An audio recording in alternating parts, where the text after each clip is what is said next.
Hey guys, it's Scott with ECS Tuning, and today we're going to be doing the water pump on this 2017 A4 with a 2-liter turbo.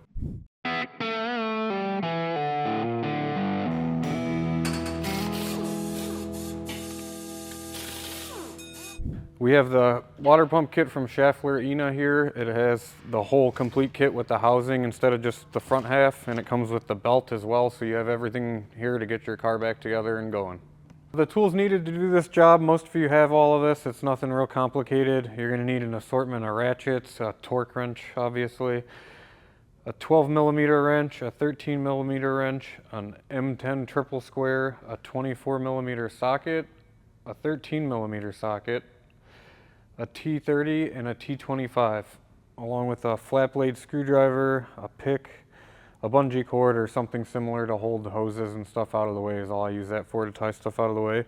An assortment of extensions, preferably something like this length is going to make the job the easiest, but whatever you have will work. You may have to put a few together. This prying tool I just used to take off 2 clips underneath the car to hold the splash shields on. Alright, and I saved my best for last. This tool here will save you a lot of pain, sweat, and tears. I usually grab a pair of pliers and end up pinching my fingers and get blood blisters before I finally grab this tool out. So anytime you have a spring clamp on any repair you're doing, this tool comes in really handy for the job. All the links for all the tools that are available will be in the description below. Alright, let's get started. So we got the car up in the air. We removed all the belly pans underneath so we could access the petcock to drain the antifreeze, which is located right here. You use a big flathead screwdriver, put it in and turn it counterclockwise. The next step will be bringing it down and seeing what we have to remove from the top to access the water pump. All right, so the water pump is located down in here. You can see the electronic motor that we have over there on the other one. So that's all you can see of it right now, so we're going to have to be able to access that. So the first thing I'm going to remove is going to be the coolant bottle, and then I'm going to remove this charge pipe to the throttle body. And then we'll see what else we're going to need to take off to get the job done. Alright, so to get the coolant bottle off, there's one T25 Torx, and then you have to pull the clips off. I like to use a little pick here, and you just pop the clip out until its little holder. It'll stop it in place, and then you just twist it a little bit.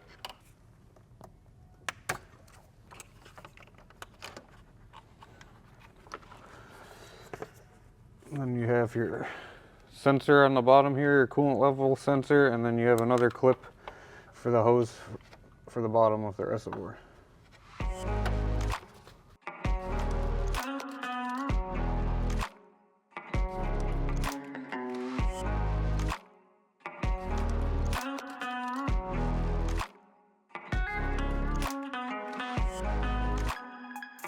So after removing the reservoir, I have this upper radiator hose I'm going to take off next, and then this clamp for the charge pipe. And then we have the connector down here we'll remove. And then there'll be one more clamp on the bottom, and then we'll be able to get the charge pipe off, and then we should be able to see what we're going to be going after next.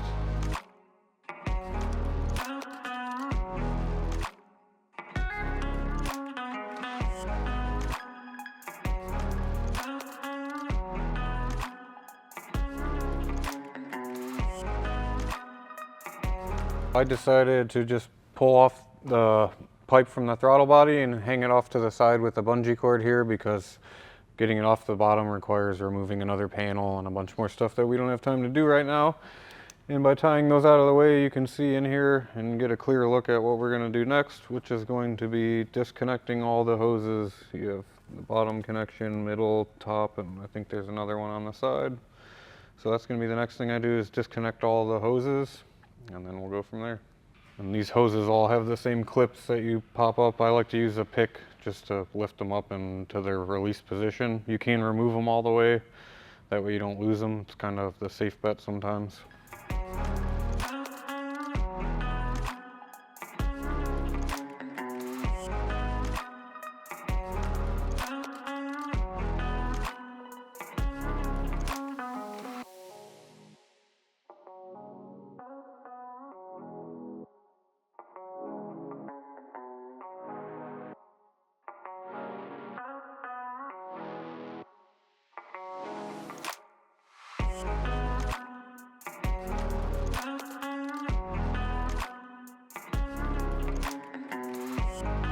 Once all the hoses are pulled off, you can kind of tie those out of the way also, which I'm going to go get a zip tie and tie these all off to the side right here. But you can see the plug for the electrical motor underneath, which we're going to have to release. Make sure we don't forget to plug that back in later. And then there's a few plugs on top that I'm going to pull out of the way right here. I'm going to slide these out of their holder just to get them out of the way. And the harness on the back, and then we can pull the belt drive cover off, and then we'll go from there. There's going to be multiple electrical connectors that we're going to have to remove, and then really some bolts, and then the manifold comes off. It's not a big job to do by any means. It's very simple actually compared to a lot of other intake manifolds, so at least we have that going for us.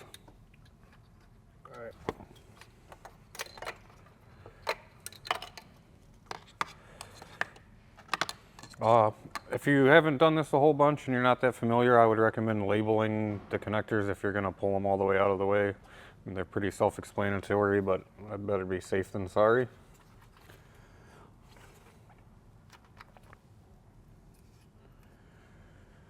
And there's this guy down here. I already released the safety clip.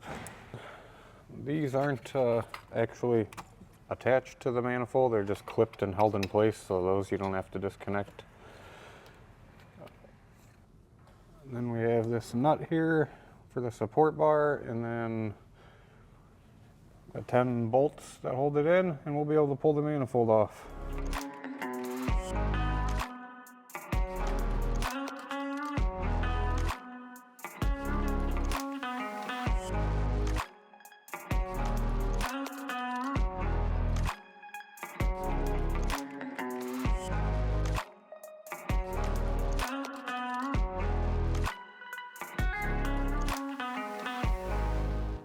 There's actually a triple square down here that we're going to have to take off as well, and we'll just take this arm off so that we're able to slip it up.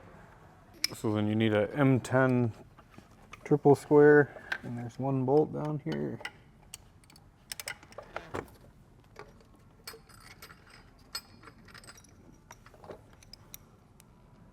There's two more connectors on the side here.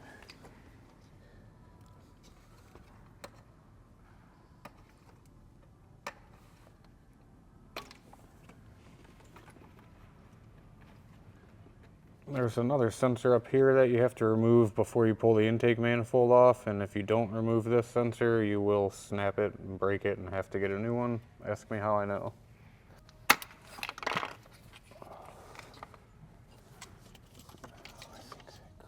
There's another T30 that bolts the fuel rail to the intake manifold that we got to take off the back here.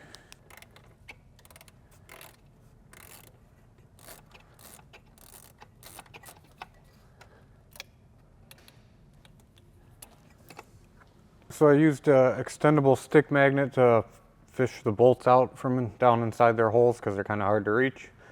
And then there's a one vacuum line on the back. It is right near the fuel line. You'll see it's a plastic line, and then there's a rubber piece of hose.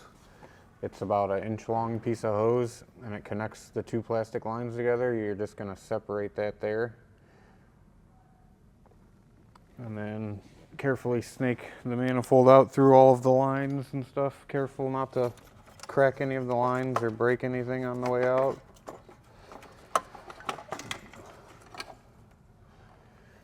And then there's one more vacuum line here that's still connected, which goes to the purge valve here on the bottom of the intake manifold, which is what purges the fumes from the fuel tank and reburns them into your intake manifold.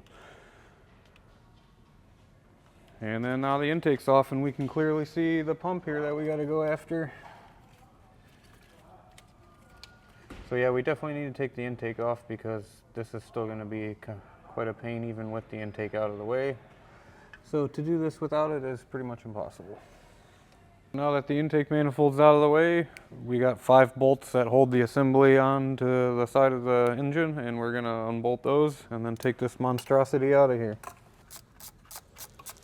So there's 2 bolts up under here. You can't really see them, but if you put your hand down there, you can feel where they're at and guide the extension onto it. I'm using a 6-inch extension, and they're all T30. And the bolts are captured in the housing, so they're not going to come out all the way. So just spin them for a while and you'll know they're loose enough.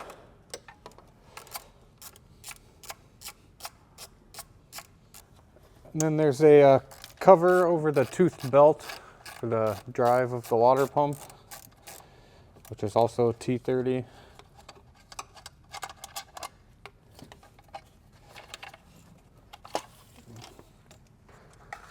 The 2 bolts, and then the cover slides straight up and off, and you can get a look at the belt.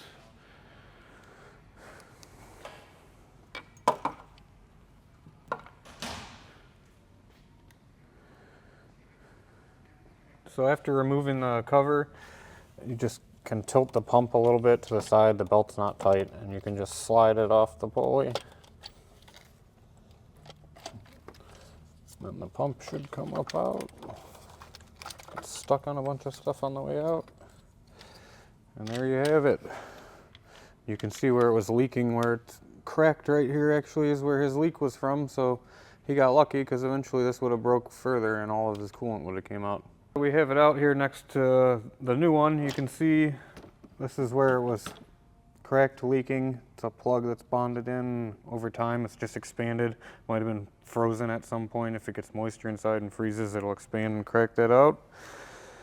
You can see that the replacement is exactly like the OE one, so I'm not going to have any problems putting it in. Everything's going to go together exactly the same.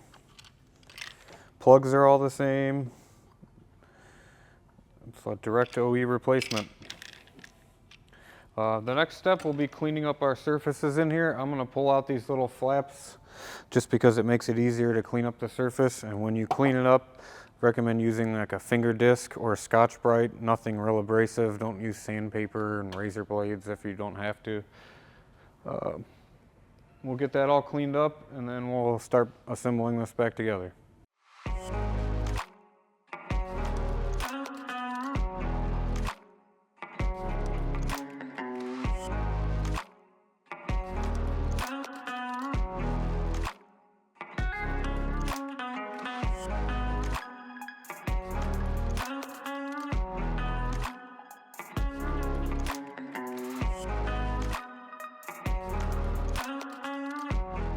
This is the old belt. This one's actually not too bad. This one looks like it might have been done at some point, but they do get dry rotted and cracked real bad, and then if that breaks, you obviously lose your water pump and you could damage your engine.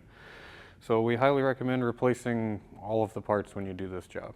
You can just slip the new belt on the same way, get it around the front, reach down, just lift the pulley up just a tad, slip the belt on fast, and then we're seated on here now. And then just tighten this bolt by hand, and then it's 9 Newton meters and 90 degrees.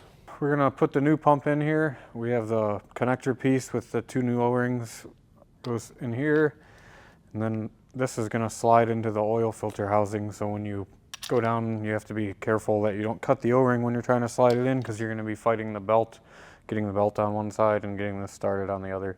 It's not that bad, but take your time, be careful with it. So just watch that connector, and you can slide it in to the oil filter housing.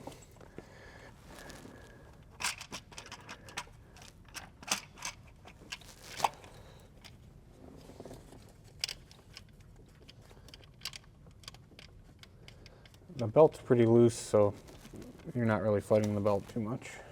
So after you get your water pump started up on the dowel pins and you confirm that your connector pipe is in there and straight, because it can fall out, it's really easy to fall out. So make sure when you have this in here, once you start your bolts, you come back and you look to make sure that that little connector pipe is in and didn't fall out. It's not all cocked sideways.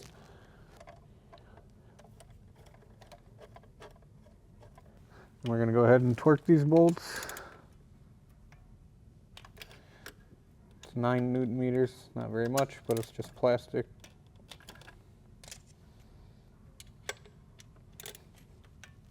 All right, so after the water pump is torqued to spec, we're gonna put the belt on. The easiest way to get the belt on is to just walk it on with the motor. It's gonna be a 24 millimeter on the crank.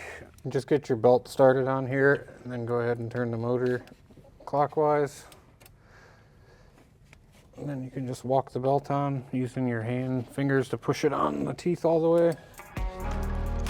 For the torque sequence for the intake manifold, you start in the center and work your way out pretty much. It's the center two and then the two to the left, the next two, and then you work your way out that way. It's only 9 Newton meters, but there's 3 steps to doing it. The first step, you just tighten them by hand. The second step, you go through all of them at 9 Newton meters, and then the third step is you just do numbers 1 through 6 at 9 Newton meters, so the inside 6 and not the outside 4 when you're done.